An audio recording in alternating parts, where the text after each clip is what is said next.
Bueno. Cuando la realidad demostraba que la gente se organizaba en función de eso, lo que hacía era reafirmar la convicción de que Perón conducía porque conocía la realidad y le estaba transformando. Voy a dar un ejemplo para que sea concreto. Cuando viene Galimberti y dice, Perón vuelve, muchachos no me quieren creer, nos dicen, Perón vuelve. Porque muchas organizaciones juveniles realmente no estaban convencidas de que era así. Nosotros en principio dijimos, bueno, Perón en general, al pueblo peronista no le miente. No en general, no le miente. Entonces, si él dice que vuelve, bueno, vamos a crear las condiciones para que vuelva, que eso era lo que nos pedía. Y fuimos trabajando sobre eso, a lo cual nos acompañamiento, obviamente, se fueron sumando muchas organizaciones hasta que al final estaban todas adentro. En la lucha vuelve. Ahora, con nosotros íbamos y le decíamos a la gente, Perón quiere volver. Mucha gente decía que sí, y otros, incluso peronistas, decían, no, ¿qué va a volver? Ahora, cuando empezamos a ver que cada vez éramos más, que cada vez aparecía más gente que se acercaba a la organización por esa línea, por el lucha y vuelve, se iba organizando cada vez más gente. Bueno, esa era la confirmación de que la conducción que ofrecía Perón era una conducción que efectivamente estaba transformando la realidad. Entonces, no era una discusión teórica, sino era una comprobación práctica, la cuestión de cómo entendíamos la conducción. Y desde ese sentido, ¿cómo se podían plantear discusiones con esa conducción o cómo analizar y quizás se podía llegar a estar en desacuerdo? ¿Cómo era ese diálogo con la conducción desde esta concepción política? Sí, nosotros lo que, digamos, planteamos, por ejemplo, cuando Perón habla de socialismo nacional, nosotros nos preguntamos qué estaba diciendo cuando decía eso, porque si hubiera sido alguna de las formas en que se entendían por separado o juntos esos términos, hubiera sido una referencia clara por dónde había que pensarlo. Pero cuando dice socialismo nacional, nos preguntamos, ¿y esto qué es? Entonces ahí empezamos a decir, bueno, evidentemente lo anterior no es, pues si no hubiera referido a eso. Por lo tanto, el socialismo nacional es una construcción, es algo que hay que construir. Esto hace que no la podamos llenar de conceptos del pasado, sino que tenemos que estar atentos a qué cosa es. Hasta que Perón empieza a plantear, bueno, el socialismo nacional es lo que nosotros venimos planteando por justicialismo. O sea, la forma que el justicialismo va a tomar en este momento. Eso se hacía y era parte de los cursos de formación. De hecho, en el libro están citados cursos sobre el socialismo nacional. Bueno, se analizaban estas cosas. Plantear una crítica a la conducción de Perón dentro de este esquema es bastante poco probable, en el sentido de que nosotros estamos hablando desde los 60 hasta el 73, estamos en un periodo en el cual Perón está conduciendo una batalla, él la llama una batalla de cerco, cuyo modelo él mismo dice es la batalla de Canas, donde Aníbal destruye al ejército romano, dice es una batalla de cerco a la dictadura militar, nosotros somos parte de un dispositivo y nadie en plena ejecución cuestiona la conducción, porque si la cuestiona se pasa del bando del enemigo. Después del 73, lo que comienza a aparecer es primero el gobierno democrático, Cámpora, después Perón. Nosotros somos parte de ese gobierno. En el 73 se nos pide que ocupemos la Secretaría de Planeamiento de la Presidencia. Nosotros, en ese sentido, para usar una imagen, no nos fuimos de la plaza, porque teníamos una concepción distinta que la que tiene la conducción de un sector de la juventud peronista. En ese momento en donde digamos, todavía no se ha producido el desgranamiento político, las organizaciones todavía no se han ido desmembrando por la confusión política y lo complejo de la situación post-muerte de Perón. Lo que hay es por parte de montoneros dentro, digamos, de lo que sería el espectro del peronismo y el ERP, hay un cuestionamiento de la conducción. conducción de Perón, de la cual nosotros no participamos. No participamos con argumento, digamos. Nosotros no pensamos que pueda haber una doble conducción, no pensamos que el proyecto que ellos encarnaban, aunque no fuera el mismo, el proyecto que ellos encarnaban fuera el proyecto que el pueblo peronista quería y buscaba. Por eso nosotros nos quedamos en la plaza, nos quedamos hasta el final en la plaza, después del golpe de Estado, en donde la organización busca replegarse para proteger todos sus miembros, de cualquier manera tuvimos más de 70 compañeros detenidos, no tuvimos desaparecidos, pero sí 70 compañeros detenidos, algunos de los cuales estuvieron prácticamente todo el periodo de la dictadura presos en bastante malas condiciones. Compañeros de San Juan, compañeros de Chaco y Formosa, fueron los que peor las pasaron. Compañeros de Capital y Gran Buenos Aires, si yo no me equivoco, el que más estuvo cerca de 3 años detenido y también no la pasaron muy bien. Pero bueno, fue un poco los rehenes que nos planteaba la dictadura para que tampoco nosotros pudiéramos intentar mantener una actividad política que de alguna u otra manera siempre se conservó. Nunca dejamos de tener vinculación con las estructuras del partido o lo que quedaba de ellas. El encuadramiento cierra, digamos así, su vida política cuando ya regresados a la democracia, en el año 85 planteó una fusión con Guardia de Guerra, y ahí como organización se diluye. Después algunos compañeros siguieron una actividad profesional, otros haciendo política por otros caminos, pero como organización se diluye allí. Me gustaba volver un poquito sobre la discusión de la conducción en un momento también muy complicado, que es la muerte de Perón, y bueno, que la sucesión de Isabel. También un poco nos pueda plantear cómo encuadramiento pensó ese momento. Bueno, la muerte de Perón obviamente produce una crisis de conducción en todas las estructuras. En el caso del encuadramiento también, obviamente, muy importante. Nos quedamos sin consideramos la conducción estratégica. Y no es solo el hecho de que, bueno, no hay más conducción estratégica, sino que políticamente el país empieza a endurecerse cada vez más, porque muchos factores de poder que hasta ese momento se podían mantener más o menos a raya por la figura de Perón, aunque ya habían participado con el asesinato de Arluche, pero con Perón no se animaban. Muerto Perón, comienzan a operar factores de poder dentro y fuera del peronismo, dentro y fuera de la Argentina, que comienzan a enrarecer, digamos, el clima político. Esto afectó muchísimo a la organización. En determinado momento, un grupo de compañeros de conducción de la organización, encabezados particularmente por Simón Sumovich, que era lo que en los términos de la organización era el número 2, bueno, él plantea que era hora de empezar a participar de las cuestiones tácticas en política.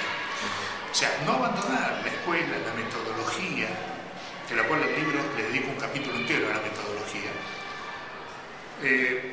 pero empezar a participar también del juego más interno en la política. La decisión es que el gobierno llegue a las elecciones. Todavía no se sabía que era octubre, estamos hablando del 75, no se sabía que era octubre, pero que iba a haber elecciones, que el gobierno llegue a las elecciones, no había que romper el sistema constitucional, pero la decisión del encuadramiento es encolumnarse junto con el sindicalismo en vías a esa continuidad del peronismo en el gobierno, y que Isabel llegue hasta esas elecciones y un gobierno lo más entero posible. Esto cuesta la vida a los 3 compañeros de conducción que son asesinados. Simón Sumovich, René Federico y Demetrio Tarasi. Nunca se supo bien quién fue el autor intelectual, si es que hubo uno que fuera distinto del que lo ejecutó. Y ahí sí se plantean un par de cosas. Por un lado, nunca hubo una explicación oficial dentro de la organización de esas muertes, sino que se dejó un poco a la interpretación de cada uno. Ahora, por eso, hoy todavía, los que vivimos esa época, lo seguimos teniendo como una carga que no se pudo resolver. Sobre todo porque no se esperaba que mataran a alguien. Si vos estás en la clandestinidad y matan a un compañero, lo llorás, pero sabés que eso estaba dentro de las leyes del juego. Bien, decía, ¿quién fue el que lo realizó? Bueno, lo que con el tiempo fuimos averiguando es que fue un grupo que hacía trabajos para la AAA. Esto no quiere decir que ellos lo generaron o no lo sabemos. Sí que quiénes fueron los que participaron del hecho, que luego murieron también.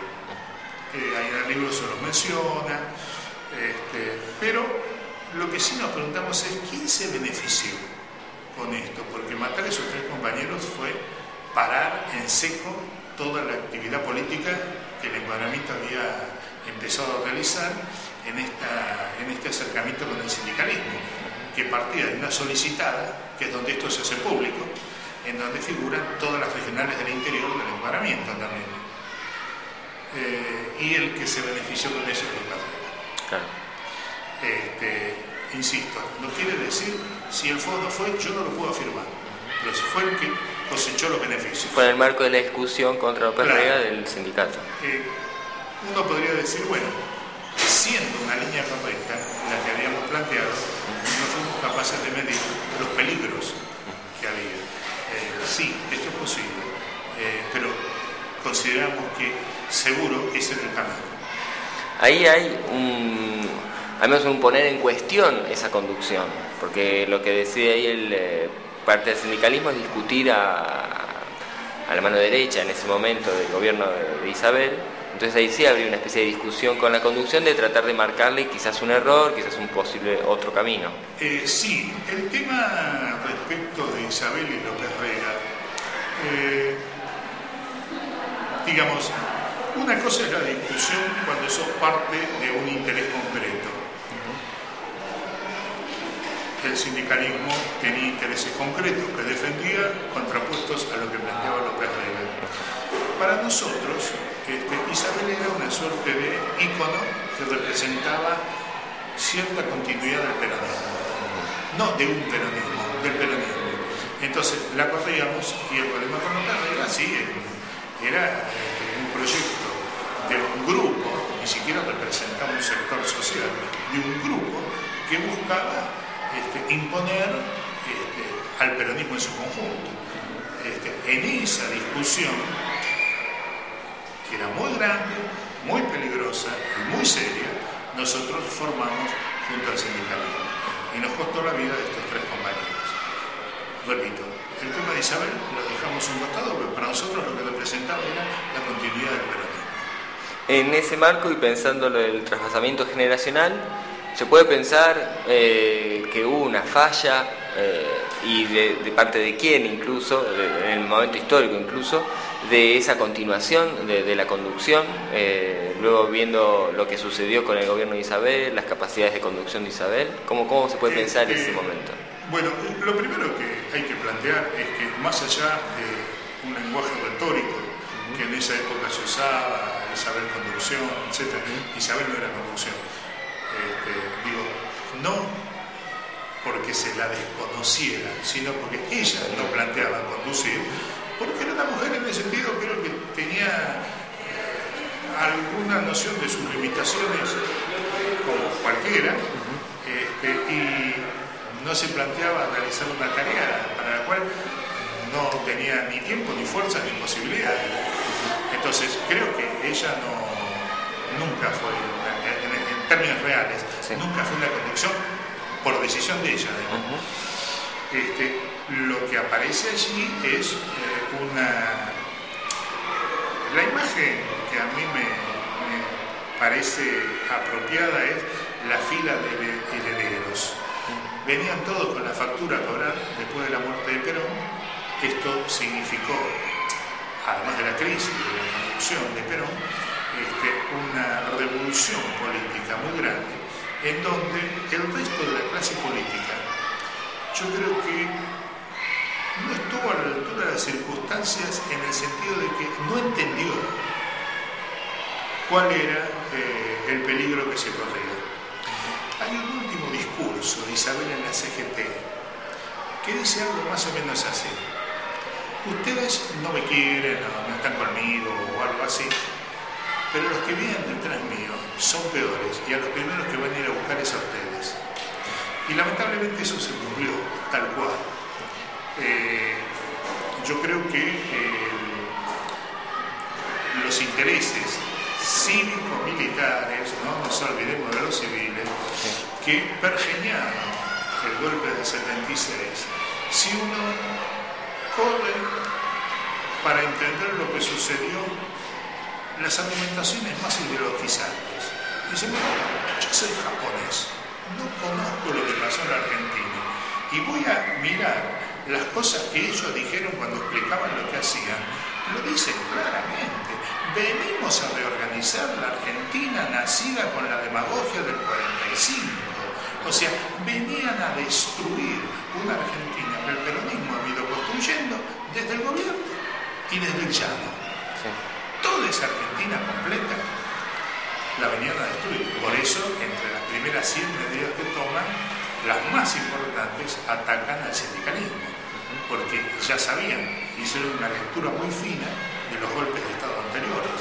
Sabían que a través del sindicalismo el peronismo siempre se regeneraba como estructura de poder. Entonces pegan ahí, pegan fuerte y crean digamos así, un clima en donde en un principio grandes sectores de la clase media suponen que lo que viene es un reordenamiento de toda esa cosa escandalosa que es el peronismo. Tampoco tenían idea clara de hacia dónde nos llevaban y cuáles eran los objetivos, ¿cierto? Por eso lo famoso, por algo será, a mí nunca me tocaron. Hoy eso está lavado, hay mucha gente que lo la copa. Sábato, más grande en la línea azul, Favaloro, después lavaron la copa, pero ellos también creían eso. Pero, ¿y cómo, por último en este tema, cómo pensar la construcción del heredero? También desde la conducción política, Perón debería haber construido ese heredero porque él elige a Isabel, por eso ustedes también en ese momento entienden que hay que continuar con esa conducción, porque es la que Perón ha decidido. Y bueno, ni no era una conducción, Isabel. Entonces, ¿cómo pensar esa construcción del heredero? ¿Desde dónde tenía que construirse? Lo que pasa es que el poder no se hereda. No existen delfines de una conducción. Puede haber continuidad ideológica, continuidad política, continuidad institucional, un presidente del mismo partido que asume, pero el liderazgo no se hereda. El poder es una cosa que se construye. El peronismo tiene toda una visión de construcción de poder distinta del marxismo y del liberalismo. Para el peronismo el poder no se construye ni por una toma violenta ni por un acto electoral. El poder se construye por adicción. Se va adicionando, se va sumando personas y sectores sociales a un proyecto. Quien realiza eso conduce. Cuando ese desaparece, no puede dejar el heredero. No puede haber alguien que dé un poder que no fue quien lo construyó, porque ese poder, así pensado, se construye a partir de la lealtad, y la lealtad es una confianza que se genera en el accionar común. Entonces, el que construye el poder es el heredero. Los demás son una etapa institucional. Por eso, perdón, después de la toma del poder viene la etapa institucional. Y entonces no podía construir a un sucesor. No había manera de que lo pueda construir. Es que no hay posibilidad ni él de construirlo, ni que alguien dijera, bueno, yo voy a ser el nuevo líder. Porque no es una decisión personal, ni del líder que se va, digamos así, ni de alguien individualmente que se lo proponga. Pero en el 43 no dijo yo voy a ser el líder. Empezó a hacer lo que él entendía que había que hacer. Y le fue bien, y cada vez mejor, y le iba mejor. Y por eso él cuenta, y yo creo que eso es absolutamente real, que cuando él se asomó el 17 de octubre al balcón, se asustó. Y por eso pide un minuto y dice, empecemos por el himno nacional. Y él dice, no sabía qué decir, dice, me dio tiempo a organizarme, a ver qué iba a decir, etc. Porque ahí él recién cobra absoluta claridad de cuál es el resultado de lo que él hizo, porque entendía que era lo que había que hacer. Entonces, ese tipo de cosas no se pueden prefabricar. No, esos liderazgos mediáticos, como a veces existen hoy, primero el poder no es el que aparece, sino el medio que lo promociona. Y en segundo lugar, duran un suspiro, son espectáculos. Es una cosa fulgurante, pero que decae inmediatamente porque no hay una verdadera construcción de poder. Por eso no puede haber heredero. Es la etapa institucional. La fortaleza que sí demostró esa construcción del peronismo es que no desapareció, como otros movimientos populares que, desaparecido el líder, desaparecen. Algunos pocos logran mantenerse a través de una institucionalización y justamente lo que el cuidado particular que tiene que tener ese periodo es el de no traicionar las raíces, nada más.